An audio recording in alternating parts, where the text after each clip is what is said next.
ശ്രീഭാഗവതാമൃതം ജീവാമൃതം ശ്രീഭാഗവതാമൃതം ജീവാമൃതം ശ്രീവിഷ്ണു ഭഗവാന്റെ ചരിതാമൃതം വേദവ്യാസൻ മൊഴിഞ്ഞ വചനാമൃതം വേദവ്യാസൻ മൊഴിഞ്ഞ വചനാമൃതം ഭാഗവതാമൃതം ജീവാമൃതം ശ്രീഭാഗവതാമൃതം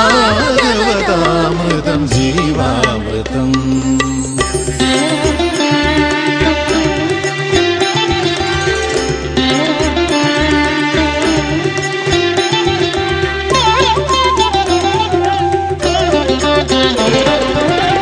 നാരായണ നമ നാരായണ ഹരി നാമം പരബ്രഹ്മജ്ഞാനാമൃതം നാരായണ നമ നാരായണ ഹരി നാമം പരബ്രഹ്മജ്ഞാനാമൃതം ഹരിനാമ സങ്കീർത്തനം പാടി ലോകത്തിൽ ഹരിയുടെ കരുണ കഥ പറയാം വൈഷ്ണവ വൈഭവ കഥ പറയാം ശ്രീകൃഷ്ണ കൃപാവര കഥ പറയാം വൈഷ്ണവ വൈഭവ കഥ പറയാം ശ്രീകൃഷ്ണ കൃപാവര കഥ പറയാം ഭാഗവതാമൃതം ജീവാമൃതം ശ്രീഭാഗവതാമൃതം ജീവാമൃതം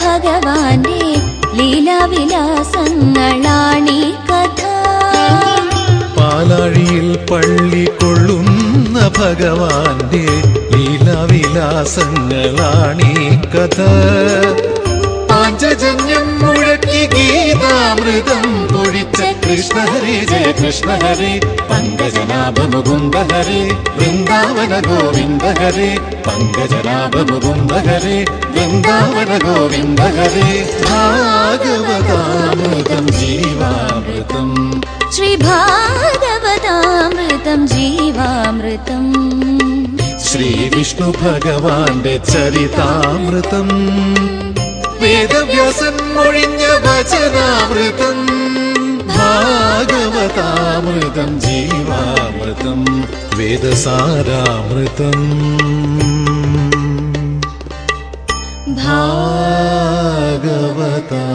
ഭാഗവതാമൃതം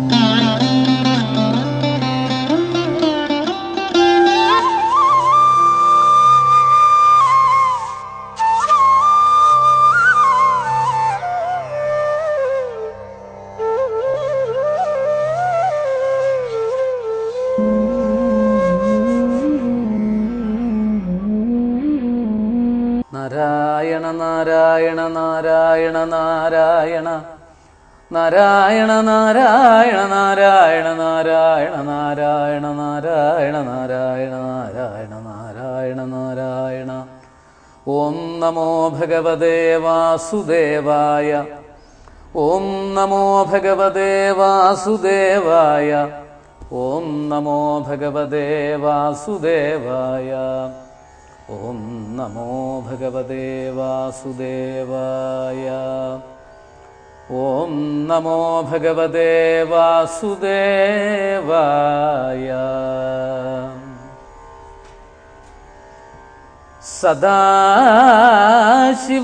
സദാശിവസമാരംഭാം ബാദരായണമധ്യമാം അസ്മദാചാര്യപര്യന്താം വന്ദേ ഗുരുപരമ്പരാം.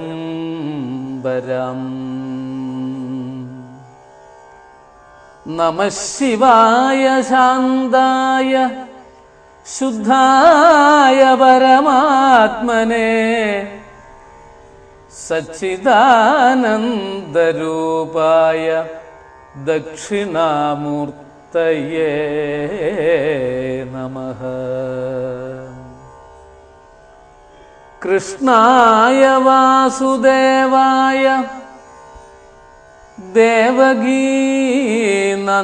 ദേവകീനന്ദനായ ച നന്ദഗോപകുമാരായ ഗോവിന്ദായ നമോ നമഃ.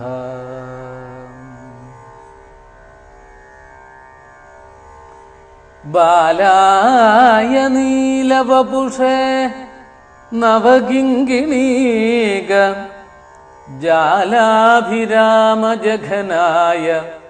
ദിഗംബരായ ശാർദൂലദിവ്യനഖഭൂഷണ ഭൂഷിതായ നന്ദാത്മജായ നവനീതമുഷേ നമസ്തേ.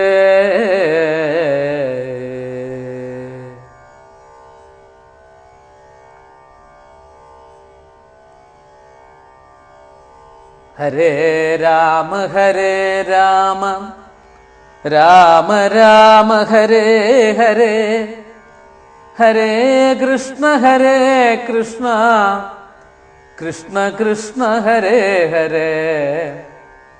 ഹരേ രാമ രാമ രാമ രാമ ഹരേ ഹരേ ഹരേ കൃഷ്ണ കൃഷ്ണ കൃഷ്ണ കൃഷ്ണ ഹരേ ഹരേ.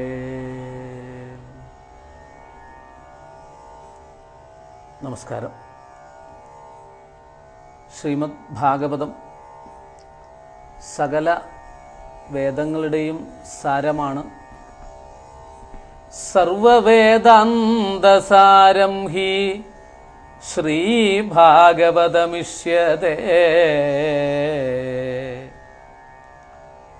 വേദസാരമായ ശ്രീമദ് ഭാഗവതമാണ് നമ്മളിവിടെ പാരായണം ചെയ്ത് കഥകളിങ്ങനെ അനുസ്മരിക്കാൻ തയ്യാറായിട്ട് നിൽക്കുന്നത്. ആദ്യം ഭാഗവതത്തിൻ്റെ മഹാത്മ്യമാണ്. ഭാഗവതത്തിൻ്റെ മഹാത്മ്യം ഞാനിവിടെ സൂചിപ്പിച്ചു. 2 പുരാണങ്ങളിലാണ് ഭാഗവതത്തിൻ്റെ മഹാത്മ്യം പറയുന്നത്. ഒന്ന് പദ്മപുരാണത്തിൽ, മറ്റൊന്ന് സ്കന്ദപുരാണത്തിൽ. സ്കാന്തം എന്നും പറയും, സ്കാന്തപുരാണം. മറ്റൊന്ന് പദ്മപുരാണം.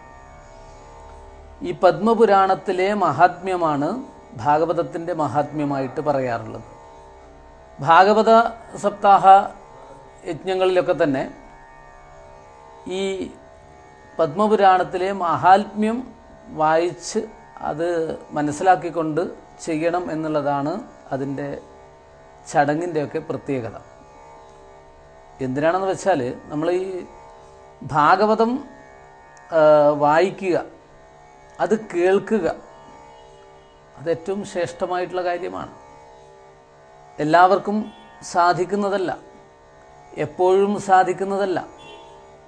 ജന്മാന്തരേ ഭവേൽ പുണ്യം തദാ ഭാഗവതം ലഭേൽ. ജന്മാന്തരത്തിലുള്ള സുഹൃതമുണ്ടെങ്കിൽ മാത്രമേ ഭാഗവതം കേൾക്കാൻ സാധിക്കുകയുള്ളൂ, ഭാഗവതം മനസ്സിലാക്കാൻ സാധിക്കുകയുള്ളൂ, ഭാഗവതം പാരായണം ചെയ്യാൻ സാധിക്കുകയുള്ളൂ, അത്തരം സ്ഥലങ്ങളിൽ എത്തിപ്പെടാൻ സാധിക്കുകയുള്ളൂ. ശ്രീമദ് ഭാഗവതം വായിക്കണമെങ്കിൽ, കേൾക്കണമെങ്കിൽ സുഹൃതം കൊണ്ട് മാത്രമേ സാധിക്കുകയുള്ളൂ. ഈ കലിയുഗത്തിൽ 4 യുഗമാണുള്ളത്.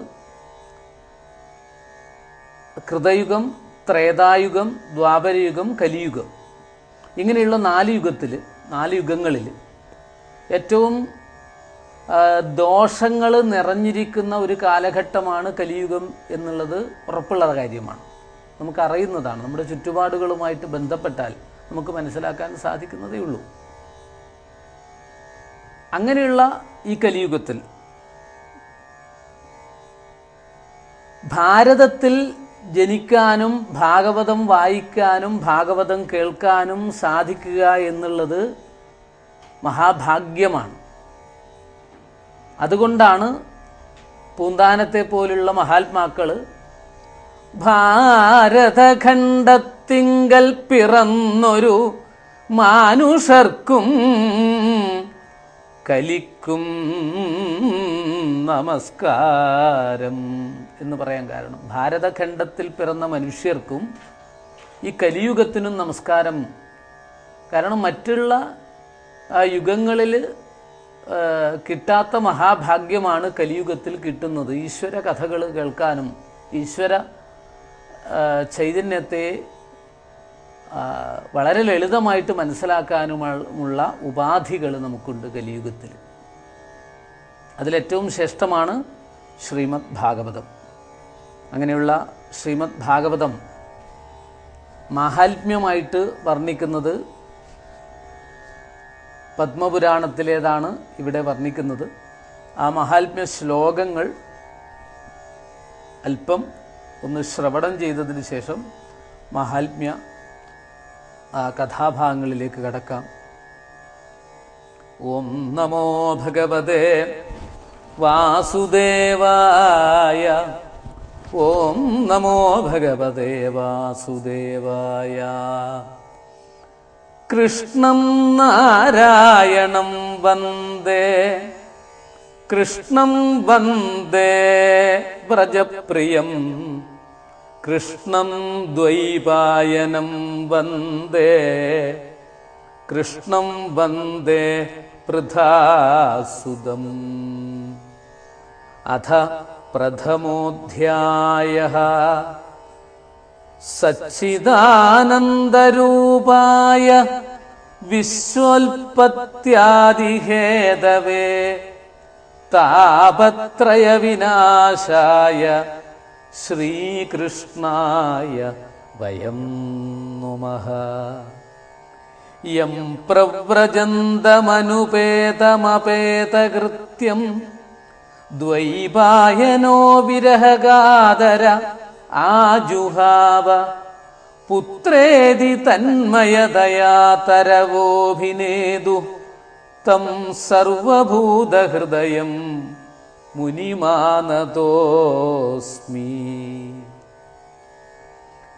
നൈമിഷേ സൂതമാസീനം അഭിവാദ്യമഹാമതിം കഥാമൃതരസാസ്വാദകുശല ശൗനഗോബ്രവീത്. ശൗനഗൗവാച അജ്ഞാനധ്വാന്തവിധ്വംസ കോടിസൂര്യസമപ്രഭ സൂദാഖ്യാഹി കഥാസാരം മമ കർണരസായനം. ഭക്തിജ്ഞാനവിരാഗാപ്തോ വിവേകോ വർദ്ധതേ മഹാൻ മായാമോഹനിരാസശ്ച വൈഷ്ണവൈ ക്രിയതേ കഥം. ഇഹ ഘോരേ കലൗ പ്രായോ ജീവശ്ചാസുരതാം ഗതഃ ക്ലേശാക്രാന്തസ്യ തസ്യൈവ ശോധനേ കിം പരായണം. ശ്രേയസാം യൽ ഭവേൽ ശ്രേയ പാവനാനാം ച പാവനം കൃഷ്ണപ്രാപ്തികരം ശശ്വൽ സാധനം തദ്വദാധുനാ. ചിന്താമണിർലോകസുഖം സുരദ്രു സ്വർഗസമ്പദം പ്രയച്ഛതി ഗുരുപ്രീതോ വൈകുണ്ഠം യോഗി ദുർലഭം. സൂത ഉവാച പ്രീതി ശൗനകചിത്തേ തേ ഹ്യതോ വച്മി വിചാര്യ ച സർവസിദ്ധാന്തനിഷ്പന്നം സംസാരഭയനാശനം. സർവസിദ്ധാന്തനിഷ്പന്നം സംസാരഭയനാശനം. ഭക്ത്യോഘവർദ്ധനം യച്ഛ കൃഷ്ണസന്തോഷഹേതുകം തദഹം തേഭിധാസ്യാമി സാവധാനതയാ ശൃണു. ശ്രീമൽ ഭാഗവതം മാഹാത്മ്യമായി പത്മപുരാണത്തിൽ 6 അധ്യായങ്ങൾ കൊണ്ട് വർണ്ണിക്കുകയാണ്. വേദാന്തസാരം ഭാഗവതം എന്ന് ആദ്യമേ പറഞ്ഞു. വേദോ നാരായണ സാക്ഷാൽ സ്വയംഭൂഹു ഇതി വിശ്രുത. വേദം സാക്ഷാൽ നാരായണൻ തന്നെയാണ്, പരബ്രഹ്മം തന്നെയാണ്, ആരും ഉണ്ടാക്കിയതല്ല. സ്വയംഭൂഹു ഇതി വിശ്രുത. പിന്നെ വേദം നമുക്കിന്ന് കിട്ടിയ രൂപത്തിൽ സംസ്കൃതത്തിലുണ്ടായ ആദ്യ ഗ്രന്ഥം എന്നുള്ള നിലക്കൊക്കെ നമുക്ക് കിട്ടി വേദം. ആ കിട്ടിയിരിക്കുന്നത് ഋഷിപ്രോക്തമാണ്, ഋഷീശ്വരന്മാരിൽ, മന്ത്രദ്രഷ്ടാക്കളായിട്ടുള്ള ഋഷീശ്വരന്മാരിലൂടെ കിട്ടിയതാണ്. അതുകൊണ്ടാണ് വിശേഷപ്പെട്ട മന്ത്രങ്ങളൊക്കെ ജപിക്കുന്ന സമയത്ത് ഈ ഈശ്വരൻ പരമ്പരയായിട്ട് ആ ഋഷീശ്വരന്മാരുടെ ഹൃദയാകാശത്തിൽ വേണ്ടതുപോലെ പകർന്നുകൊടുത്ത, അതാണ് ഇവിടെ പറയുന്നത്, ഗുഹ്യതമം ശാസ്ത്രം എന്നാണ് പറഞ്ഞത്, പകർന്നു കൊടുക്കുകയായിരുന്നു. അതുകൊണ്ടാണ് ഭഗവാൻ പരബ്രഹ്മസ്വരൂപനായ ഭഗവാന്റെ ഹൃദയത്തിലൂടെ അത് നിറഞ്ഞ് ആ ഹൃദയത്തിൽ നിന്നുള്ള ഒഴുക്കായിട്ട് മറ്റൊരു ഹൃദയത്തിലേക്ക് പകർന്നു കൊടുത്തു. അതുകൊണ്ടാണ് വേദത്തെ ശ്രുതി എന്ന് പറയാൻ കാരണം. അത് കേട്ടിട്ട് വലത് ചെവിയിലൂടെ ഹൃദയത്തിലേക്ക് എത്തിക്കുക. അങ്ങനെ ശ്രവണം ചെയ്ത് മാത്രം മനസ്സിലാക്കുകയും പഠിക്കുകയും ചെയ്തിരുന്ന വേദം ശ്രുതി എന്ന് അറിയപ്പെടുന്നു. അങ്ങനെയുള്ള ശ്രുതി സാക്ഷാൽ ഈശ്വര സ്വരൂപം തന്നെയാണ്. അതുകൊണ്ടാണ് വേദത്തെ അപൗരുഷേയം എന്ന് പറയാൻ കാരണം. അപൗരുഷേയം എന്ന് പറഞ്ഞാൽ ഒരു പുരുഷനാൽ സാധ്യമല്ലാത്തത്, ഒരു പുരുഷനാൽ രേഖപ്പെടുത്താത്തത്, എഴുതാത്തത് എന്നൊക്കെ അർത്ഥം. സാധിക്കാത്തത്, ചെയ്യാത്തത്, അതാണ് അപൗരുഷേയം എന്ന് പറയുന്നത്. അതുകൊണ്ടാണ് വേദോ നാരായണ സാക്ഷാൽ സ്വയംഭൂഹു ഇതി വിശ്രുത എന്ന് പറയാൻ കാരണം. സാക്ഷാൽ പരബ്രഹ്മം തന്നെയാണ് വേദസ്വരൂപൻ എന്നാണ് പറയുന്നത് ഭഗവാനെക്കുറിച്ച്. ഇതൊക്കെ ഭാഗവതത്തിൽ പറഞ്ഞു തരും. പിന്നെ ഈ വേദത്തിൻ്റെ സാരം, അതാണ് വേദം, വേദാന്തം ഒക്കെ ഉണ്ടല്ലോ, ശ്രുതി, സ്മൃതി, വേദാന്തങ്ങൾ, ഇപ്പോൾ ഉപനിഷത്തുകൾ, അതിൻ്റെയൊക്കെ സാരമാണ് ശ്രീമദ് ഭാഗവതം. ആ ഭാഗവതത്തിൻ്റെ ഉൽപ്പത്തിയെക്കുറിച്ച് പറയുന്ന സന്ദർഭത്തിൽ അത് മനസ്സിലാക്കി തരും. ഈ അറിവാണ് വേദം, വിദ്യയാണ് വേദം. അറിവ് കൊണ്ടാണ് മനുഷ്യൻ പൂർണ്ണതയിലേക്ക് എത്തുന്നത്. അജ്ഞാനം കൊണ്ടാണ് എപ്പോഴും അധപ്പതനത്തിലേക്ക് എത്തുന്നത്. അജ്ഞാനം, അറിവില്ലായ്മ. അവിദ്യയാ മൃത്യും തീർത്വാ വിദ്യയാ അമൃതമശ്നുതേ. അവിദ്യ കൊണ്ട്, അജ്ഞാനം കൊണ്ട് മരണമുണ്ടാകുന്നു, അല്ലെങ്കിൽ മരണത്തെ ഉണ്ടാക്കുന്നു. അതാണ് ഇവിടെ മൃത്യു എന്ന് ഉദ്ദേശിച്ചിരിക്കുന്നത്. അല്ലെങ്കിൽ നാശമുണ്ടാകുന്നു, അധപ്പതനമുണ്ടാകുന്നു, ക്ഷയമുണ്ടാകുന്നു.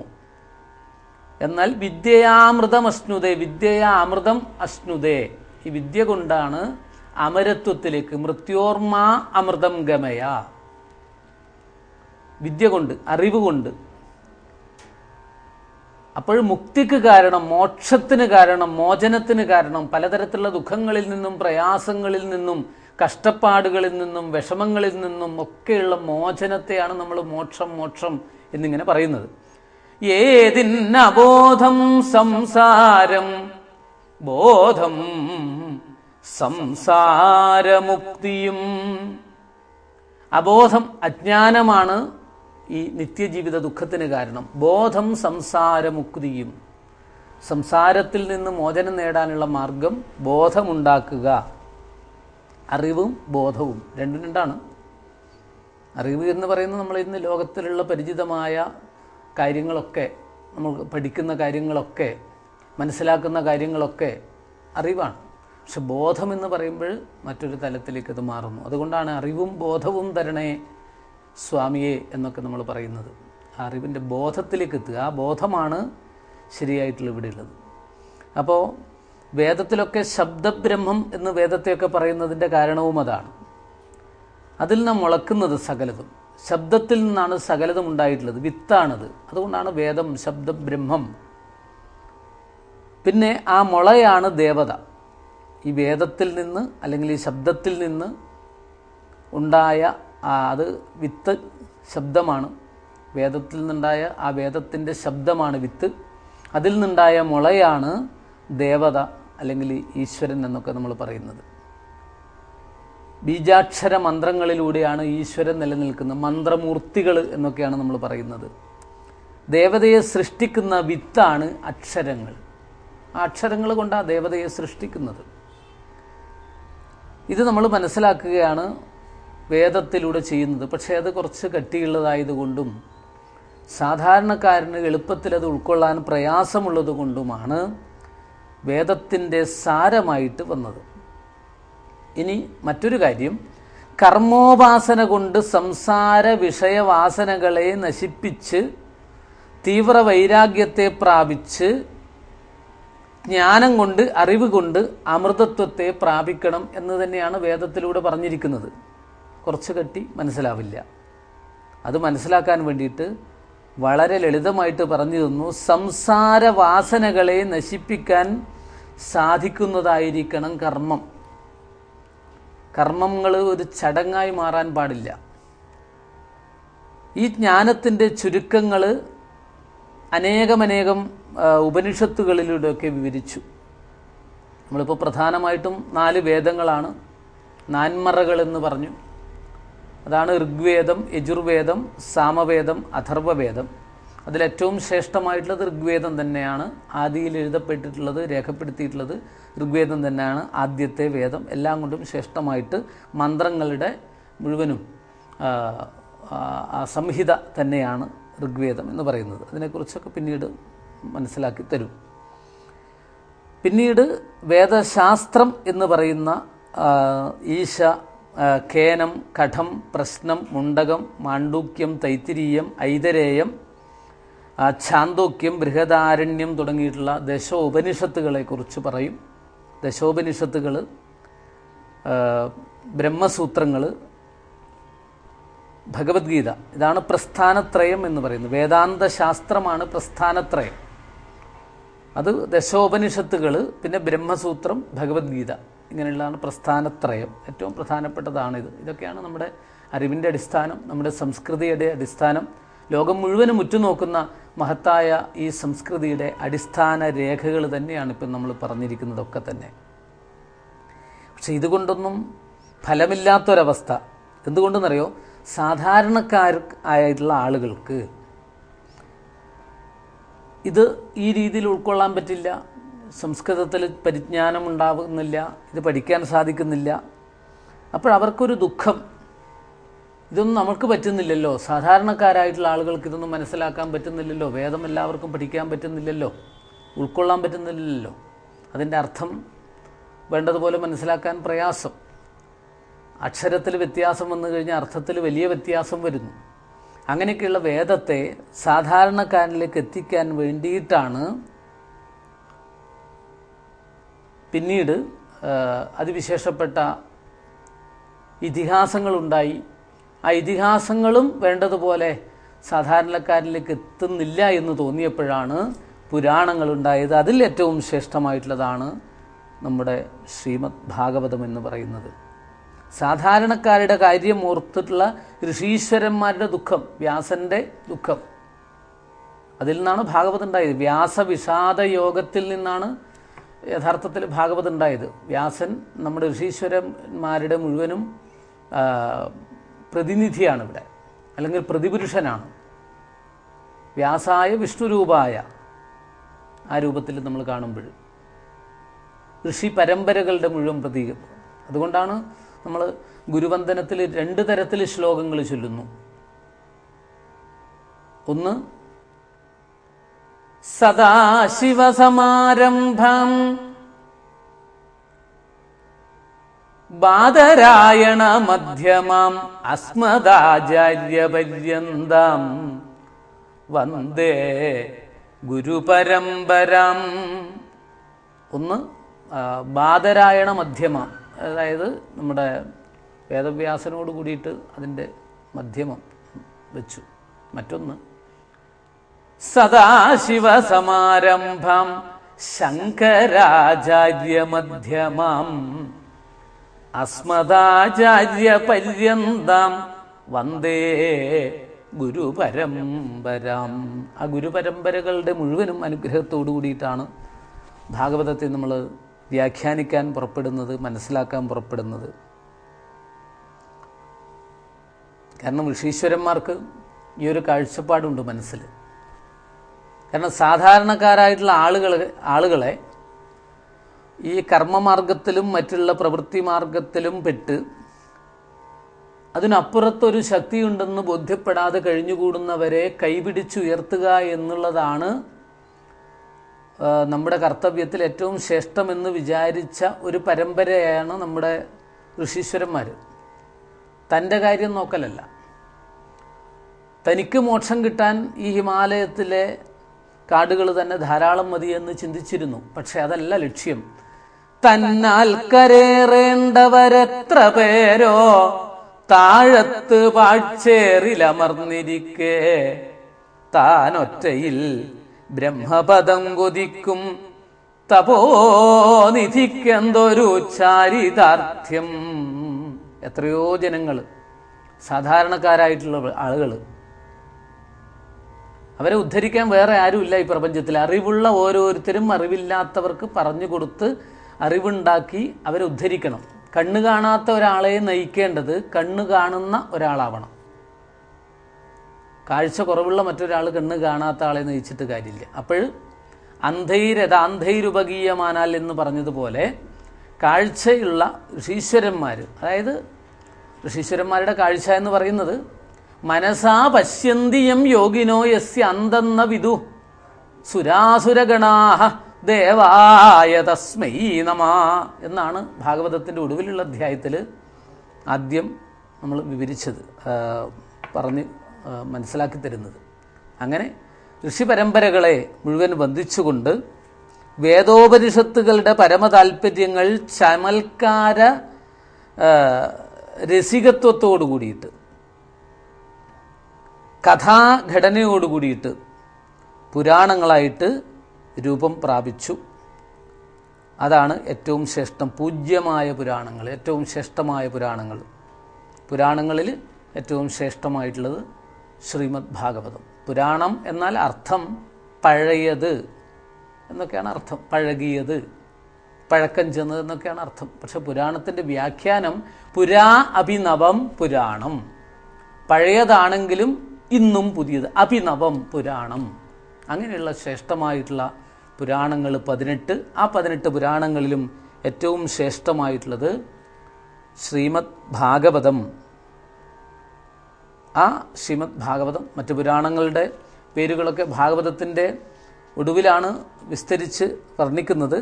ബ്രാഹ്മപുരാണം, ശൈവപുരാണം, നാരദപുരാണം, ഭവിഷ്യപുരാണം, പദ്മപുരാണം, ലൈംഗപുരാണം, വൈഷ്ണവപുരാണം, ഗാരുഡപുരാണം, സ്കാന്ദപുരാണം, ബ്രഹ്മവിവർത്തപുരാണം, മാർക്കണ്ഡേയം, വാമനം, വരാഹം അല്ലെങ്കിൽ വാരാഹം, മാത്സ്യം, കൗർമ്മം, ബ്രഹ്മാണ്ഡം, ഭാഗവതം, ഇങ്ങനെയുള്ള പുരാണങ്ങൾ. അതിലേറ്റവും ശ്രേഷ്ഠമായിട്ടുള്ള ശ്രീമദ് ഭാഗവതത്തെ പരിചയപ്പെടുത്തുകയാണ്, അറിയാൻ പരിശ്രമിക്കുകയാണ് ഈ മഹാത്മ്യത്തോടു കൂടിയിട്ട്. തുടർച്ചയായിട്ടുള്ള കഥാഭാഗങ്ങൾ നമുക്ക് അടുത്ത ഭാഗത്തിൽ മനസ്സിലാക്കാം. ചരണനദജനഭരണ തവ കഥകളിന്നു ഞാൻ ചെറ്റുപിഴച്ചുര ചെയ്തു പോയെങ്കിലും തവ മനസി സകലമതു കൃപയൊടു പൊറുത്തുമാം തുൽഭക്തനാകാൻ അനുഗ്രഹിക്കേണമേ. കരചരണകൃതം വാക്കായജം കർമ്മജം വാ ശ്രവണനയനജം വാ മാനസം വാ അപരാധം വിഹിതമവിഹിതം വാ സർവമേതൽ ക്ഷമസ്വ. ജയ ജയ കരുണാബ്ധേ ശ്രീ മഹാദേവ ശംഭോ. കായേന വാചാ മനസേന്ദ്രിയൈർവാ ബുദ്ധ്യാത്മനാ വാ പ്രകൃതേ സ്വഭാവാൽ കരോമി യദ്യൽ സകലം പരസ്മൈ നാരായണായേതി സമർപ്പയാമി. ഹരേ രാമ രാമ രാമ ഹരേ ഹരേ, ഹരേ കൃഷ്ണ കൃഷ്ണ കൃഷ്ണ ഹരേ ഹരേ, ഹരേ രാമ രാമ രാമ ഹരേ ഹരേ, ഹരേ കൃഷ്ണ കൃഷ്ണ കൃഷ്ണ ഹരേ ഹരേ, ഹരേ രാമ രാമ രാമ ഹരേ ഹരേ, ഹരേ കൃഷ്ണ കൃഷ്ണ കൃഷ്ണ ഹരേ ഹരേ. നമസ്കാരം. ഭാഗവത